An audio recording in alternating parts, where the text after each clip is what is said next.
Bom, aí seguindo, né, a sequência do raciocínio, que nem eu estava falando, da importância do registro das operações de tratamento, que servem justamente para a gente poder comprovar que todo o nosso tratamento ele é legal, ele está em compliance com a LGPD, a gente tem, então, as formas, como nós vamos fazer esse registro de operações de tratamento. E nós trouxemos aqui no slide um quadrinho exemplificativo. Por exemplo, o setor responsável. Quem é o setor responsável por fazer o registro de tratamento? Todo mundo que coleta dados, todo mundo que tem o primeiro contato com os dados. RH, financeiro, TI, marketing, jurídico, todo mundo que coleta dados, todo mundo que participa disso vai ser de certa forma responsável. A gente pode setorizar isso, é importante dentro da empresa ter uma certa organização nesse sentido, seria legal aí regras de governança e etc., mas todo mundo seria responsável.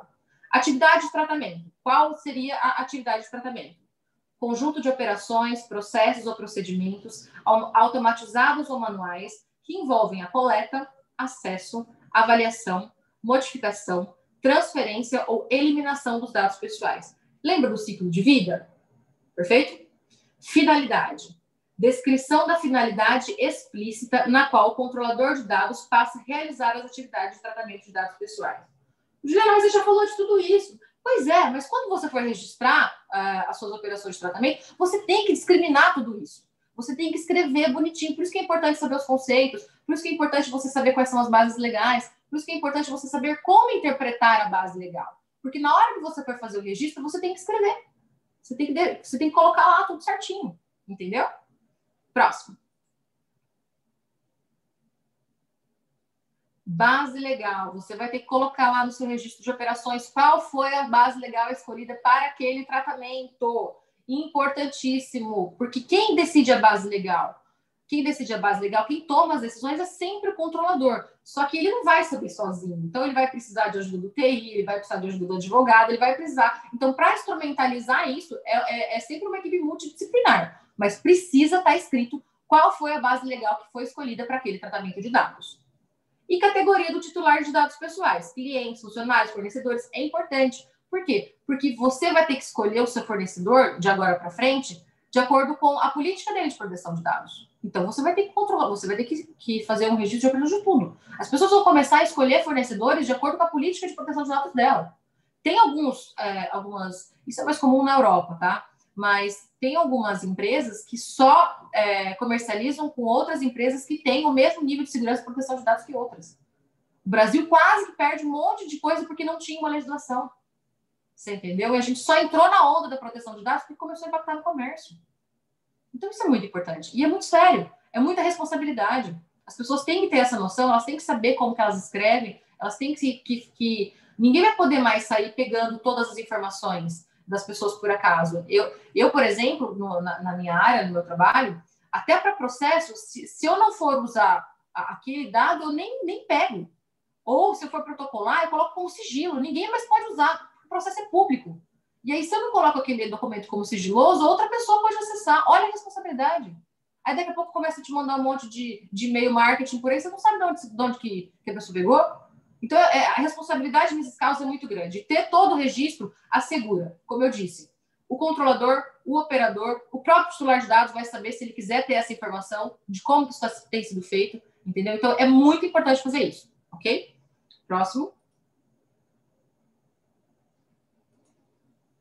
Categoria do dado pessoal.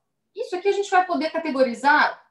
Lembra que eu falei sobre dado pessoal sensível e sobre dado pessoal? E eu também falei um pouquinho sobre dados financeiros, dados bancários. É importante a gente discriminar o que é cada dado, porque cada dado é tratado de uma maneira diferente pela lei. Principalmente os dados sensíveis. Dados de criança e adolescente, por exemplo. Cada tipo de dado tem um tratamento diferente. Então, é importante a gente diferenciar o que é cada dado. Se o dado ele é dado pessoal, se ele é dado comum, se é dado sensível, se é dado financeiro, enfim. A gente precisa catalogar isso daí, tá bom? Próximo. Aqui, eu acho que é uma parte muito interessante, o meu companheiro Léo vai me ajudar nesse caso. O local de armazenamento do dado. Opções, por exemplo, servidor local, data center do operador, nuvem internacional, armário de armazenamento de arquivo.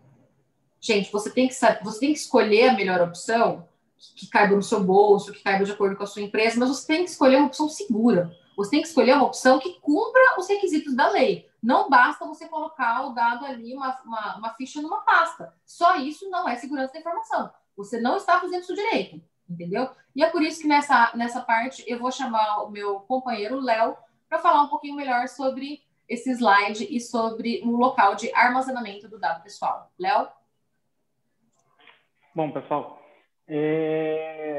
nessa quadra, antes de eu falar, eu vou só dar alguns comunicadinhos. O primeiro, e eu acho que o único até o momento, é de que as perguntas que vocês tiverem, a gente vai deixar para responder no final, tá? Então, quem for escrever, já tem pergunta aqui no chat, tem algumas perguntas que foram feitas por e-mail. A gente vai responder essas perguntas sempre no final, tá? Então, quando terminar o seminário, a gente já vai chamar essa sessão de perguntas e aí tanto eu quanto a Juliana vai arquitetar as respostas aí para vocês, tá? Sobre essa questão do local do armazenamento, você abre um arcabouço, né? É uma caixa de Pandora, porque daqui vem você pode puxar por essa essência de onde você armazena todas as outras questões de política. Um exemplo, então, você tem um servidor local, tá? É uma das categorias possíveis aqui, e para você ter um servidor local, existe uma técnica de hardening que você tem que aplicar. Então, eu tenho visto muita gente quando fala de LGPD e tudo mais, não, é só pôr uma GPO no AD, é só pôr uma regra de domínio, é só colocar um firewall. Não necessariamente. Por quê? Você puxa o fio de como é que você usa esse dado, porque dado foi de um canto para o outro, você tem que registrar isso em algum lugar. Eu tirei, por um exemplo, eu tirei uma parte desses dados do meu servidor local para fazer o envio por e-mail para uma filial, por exemplo. Eu tenho que ter o rastreio disso e de que pessoa que fez isso, né? Então, quem botou a mão nesse arquivo num lado, quem colocou a mão nesse arquivo do outro, dentro da empresa, né? Então, isso agora a gente já está falando da gestão do dado, né? Do ciclo de vida do dado que tem que ser totalmente rastreado. Então, independente disso, você vai ter que ter um sistema para poder fazer o rastreamento das informações e do ciclo de vida de cada dado. De repente, até por pessoa física, né? Cada dado que você recebeu, ele entra num cadastro e você tem que acompanhar isso de qualquer forma. Você tem a questão do descarte, mais para frente a gente vai entrar nisso, mas servidor local, como é que você vai descartar esse arquivo? Você vai no seu computador, dá o shift del lá e está tudo certo? Mais ou menos. É bem por aí, dependendo do caso, né? Então, se você consegue garantir no server que quando você manda um arquivo ser apagado no servidor, ele é efetivamente apagado, inclusive não sendo possível uma futura forense, ou seja, o arquivo é sobrescrito, existem os trituradores de arquivo digital, né?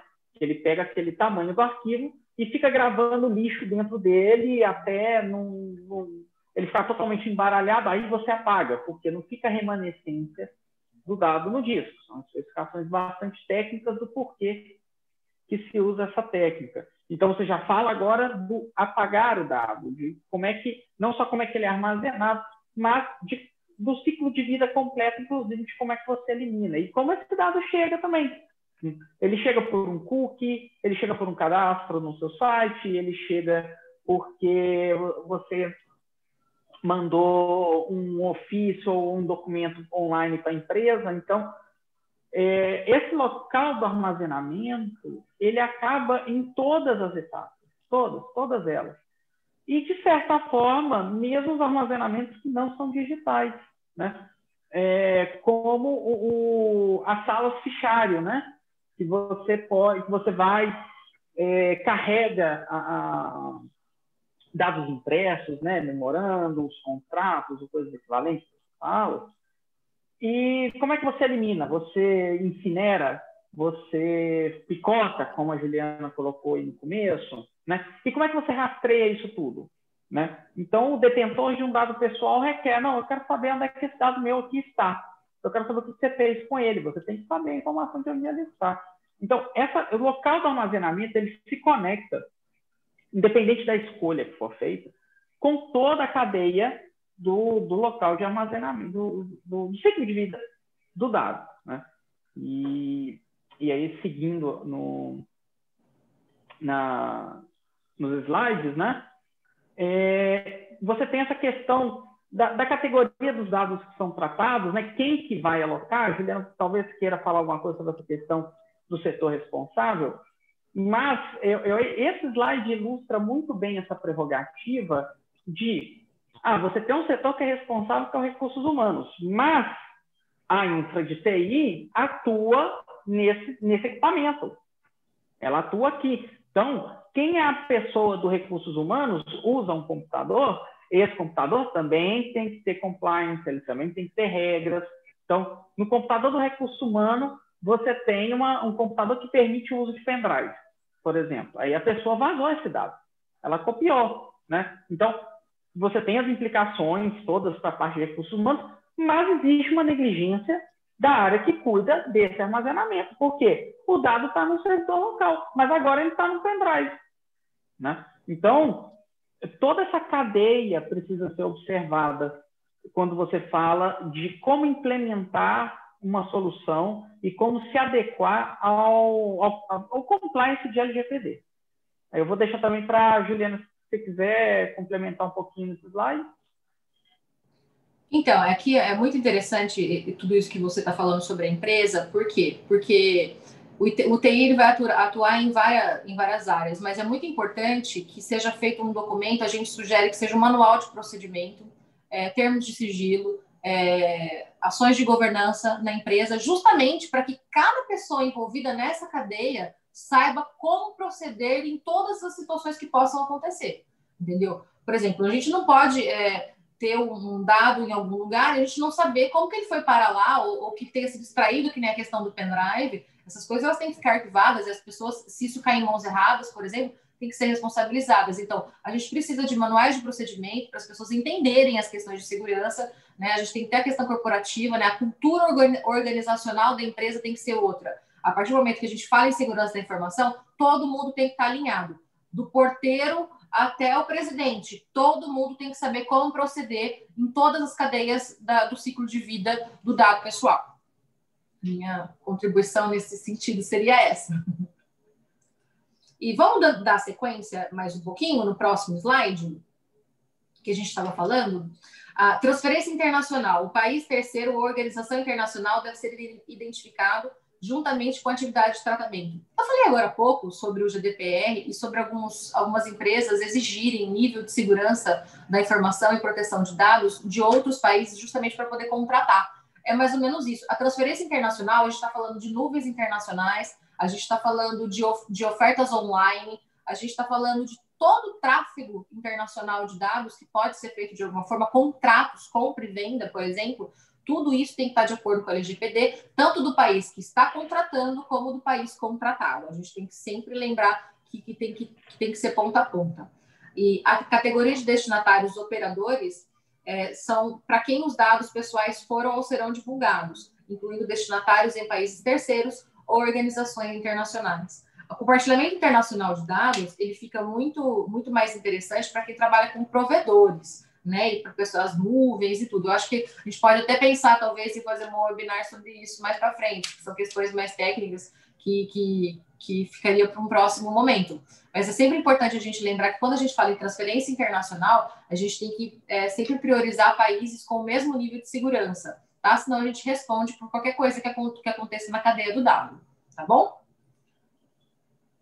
E acredito que o próximo slide já é o meu companheiro Léo tomando as rédeas da explanação sobre as medidas de segurança nas operações de tratamento, que eu acho que é o nosso maior foco hoje aqui, justamente as pessoas entenderem o quão sensível, o quão pode ser prejudicial quando a coisa não é feita dentro da lei, quando o tratamento não é feito de acordo com a lei, ou quando você resolve fazer uma coisa sem saber exatamente como você está fazendo, ou faz pela metade.